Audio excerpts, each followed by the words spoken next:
Can you hear me? Am I on? Okay.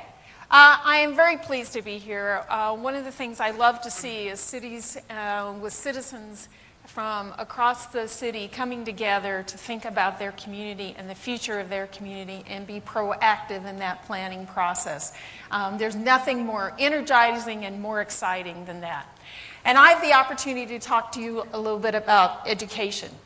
And I have to, I guess as an educator, I have to kind of say there are lots of drivers that will drive changes in our education system.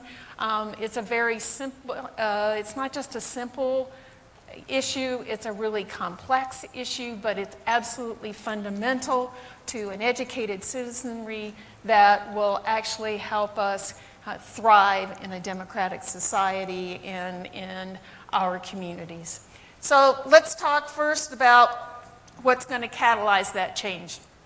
It's kind of four elements: people, technology, jobs, and globalization. Those will all be important in thinking about how this evolves, and I really want to use these because they're themes. No one knows exactly what it's going to look like 50 years from now, but I think if we understand what's going to drive it and how the directions that it can drive it in, we're going to be able then to plan for that future in an appropriate way. So very quickly, well, this is pretty sensitive. There are going to be more people, as Mike Maurer talked to you about. We are also going to be more diverse in the state of Utah. 1/3 of the children that will be in our public education system will be racially and ethnically diverse. We will be older as a community, as you saw on his slide, meaning that if we're going to live to be 100 to 150 years old, as people talk about possible in 50 years, we're going to be learning over a lifetime and having to be able to respond to those needs over a lifetime. Technology you're going to hear about later, and I know you're going to hear about lots of exciting elements of technology in our future. I just want to hit on 2 or 3 things that I think are important. We are really in a technology-immersed ecosystem. Things are changing and technology is creating this ecosystem as we look at social media and cloud computing and mobile merging with information technology. We're really creating an environment where it supports everything that we do. It will become more user-driven. It will become more adaptable to our particular and diverse needs as individuals.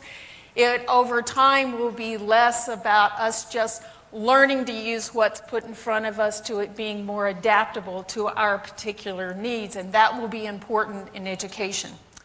The Internet of Things. How many of you have heard about the Internet of Things? Raise your hand. Great. How many of you, do you know when it was launched? You know. Anybody?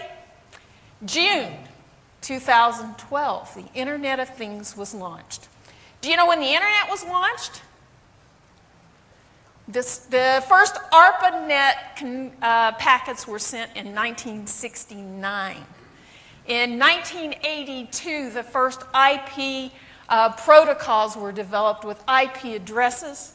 The World Wide Web was launched in 1991, and with that, we began this really exciting journey. In that environment, we have billions of IP addresses so that we can connect all of these machines that we have, not just our computers, but our phones and our mobile devices. But the reality is that's kind of limiting. And if we're going to take the next step, they had to create the Internet of Things, where we'll be able to have trillions of IP addresses, which means that we'll be able to put microprocessors and sensors on, they'll be able to be tagged on every object if we choose to do that. And those objects will be able then to communicate with the Internet.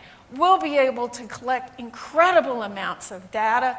It'll be used for monitoring initially, But it's also going to be, as it continues to go, it's going to be used not only for monitoring, but also for being able to take that and talk back, and machine to machine, and machine to people communication.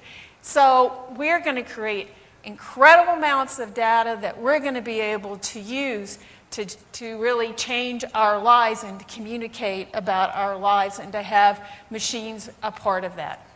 And then there's 3D printing, early stages. It's going to change printing as a communication medium to a production medium. Hard for us to imagine the ability to produce customized shoes and clothes and building materials and just about anything you can think about on a 3D printer. And finally, robotics. We're going to see robotics not moving from vacuums to being able to do fishing and mining and war fighting and many of the tasks that we think about in day-to-day life. And we're going to be doing this all in a very interconnected world.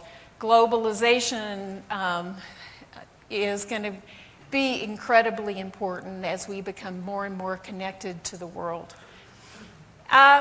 This is going to change our jobs.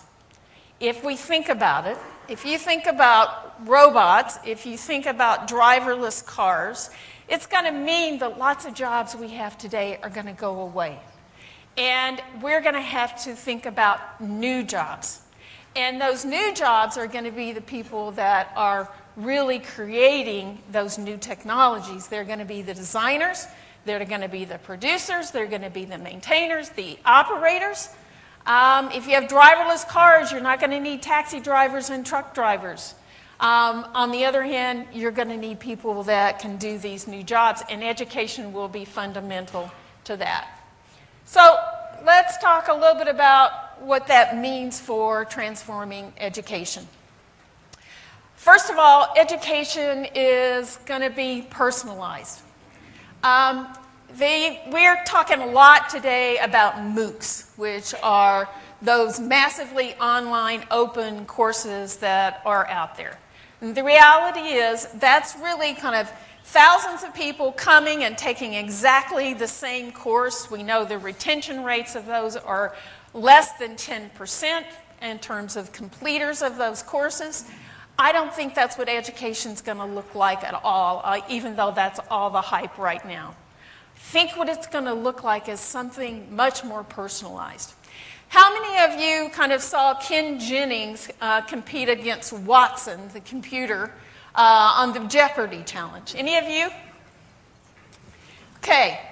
If you think about Watson not just being on a game show, but you think about Watson as it's being deployed now, they are doing some work with Sloan Kettering on cancer research.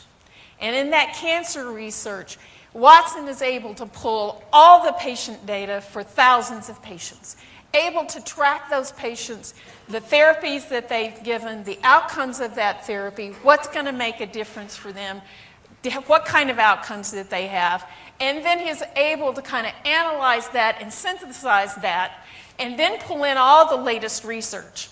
So we're going to see this kind of start to focus then on how we personalize this education for individuals, and that's going to be really important because that's going to be the core of what we see in our new education system is being able to pull on massive amounts of content, different learning opportunities and styles, and the faculty member will be the facilitator of that learning.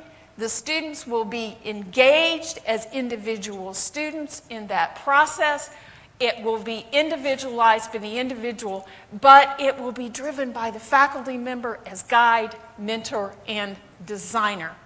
And at the end of the day, what we have to have is every student succeeding in that environment because of the number of students that we have, the diverse population that we have, the thinking about how they're focused on this new, the new jobs that will be there.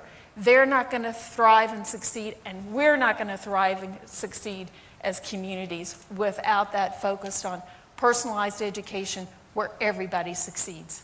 Thank you.